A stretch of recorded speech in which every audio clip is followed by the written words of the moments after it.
트럼프 대통령이 이란과의 협상 시한을 미국 동부 시간 7일 저녁 8시로 하루 연장했습니다. 협상이 이루어지지 않으면 발전소와 교량을 타격할 거라면서도 6일 협상이 타결될 거란 낙관적인 전망도 내놨습니다. 워싱턴 연결해 보겠습니다. 홍상희 특파원, 트럼프 대통령이 이란과의 협상과 또 발전소 공격 시한을 하루 연장했다고요?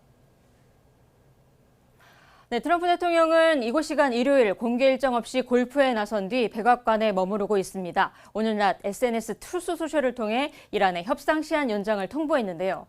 트럼프 대통령은 미 동부 시간 화요일 오후 8시라는 짧은 글을 올렸는데 이란 발전소 등 공격을 유예하기로 한 시한을 예고했던 현지 시간 6일에서 7일로 하루 연장하겠다는 뜻으로 보입니다. 트럼프 대통령 오늘 월스트리트 저널과의 인터뷰에서도 이란이 7일 저녁까지 아무런 조치를 취하지 않을 경우 이란의 발전소와 교량이 하나도 남지 않을 거라고 경고했습니다. 지난 1일 대국민 연설에서도 트럼프 대통령은 합의가 이루어지지 않으면 이란의 발전소를 동시에 공격할 거라고 말했죠. 당시 발언 잠시 들어보시죠.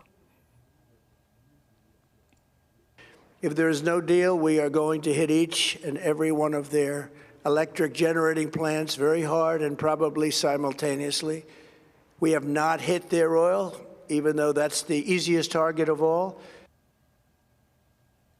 이란 에너지 시설 타격으로 민간인들이 입을 고통을 우려하지 않느냐는 질문에 트럼프 대통령은 이란 국민은 지옥에서 살고 있고 미국이 그렇게 해주길 바라고 있다고 주장했습니다. 트럼프 대통령은 그러나 전쟁이 언제쯤 끝날 것으로 보느냐는 질문에는 조만간 알려주겠다며 구체적인 답변을 피했습니다. 앞서 SNS에 올린 글에서도 7일은 이란의 발전소와 교량의 날이라며 호르무즈 해협을 열지 않으면 지옥에서 살게 될 거라면서 욕설을 쓰며 발언 수위를 높이기도 했습니다. 네, 지금 저희가 자료화면에서도 모자이크로 보내드릴 수밖에 없는 그런 욕설까지 담겨 있었는데요. 이란에 대한 최후 공격 경고 그리고 협상 타결 가능성도 한편에서 언급을 했네요. 네, 오늘 폭스뉴스와의 인터뷰에서 밝힌 내용입니다. 트럼프 대통령은 폭스뉴스와의 인터뷰에서 이란과 협상이 진행되고 있다면서 현지 시간 6일 협상 타결 가능성이 크다고 본다라고 말했습니다. 그러면서 빨리 합의하지 않으면 이란의 모든 걸 날려버리고 석유를 차지하는 걸 검토하고 있다고 말했습니다. 공격 유예 기한을 하루 앞두고 협상 시한을 7일 오후 8시까지 하루 연장하면서 협상에 대한 낙관적인 메시지를 함께 던진 겁니다. 하지만 파키스탄이 중재에 나섰던 대면 협상이 이란의 회담 거부로 이루어지지 못했고 이 종전 조건에 대한 입장차를 줄이지 못하면서 협상 타결 가능성은 지금으로선 크지 않아 보입니다. 일각에선 호르무즈 해협 재개방과 관련한 일부 합의만 이루어지더라도 트럼프 대통령이 협상 타결을 선언할 가능성도 제기되고 있는데요. 전문가의 말을 들어보시죠.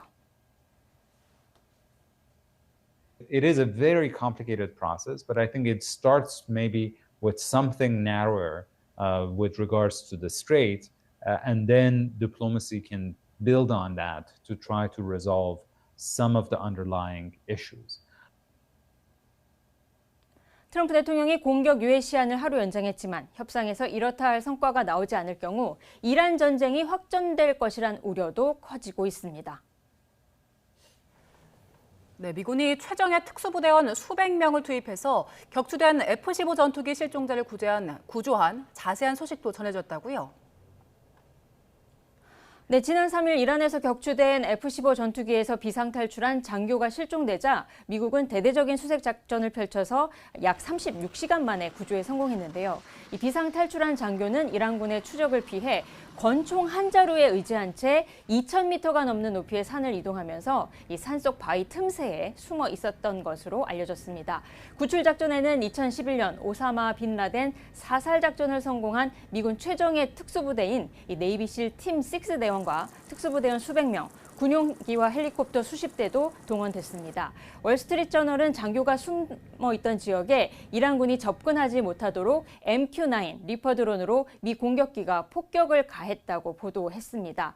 이 미군 관계자는 구출에 나선 특수부대원들도 현장에서 이란군에게 사격을 했지만 직접적인 교전은 벌어지지 않았고 사상자도 없었다고 밝혔습니다.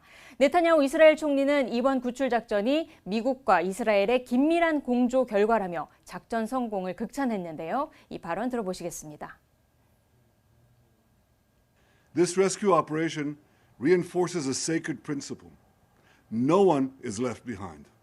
This is a shared value demonstrated time and time again in the history of both our countries.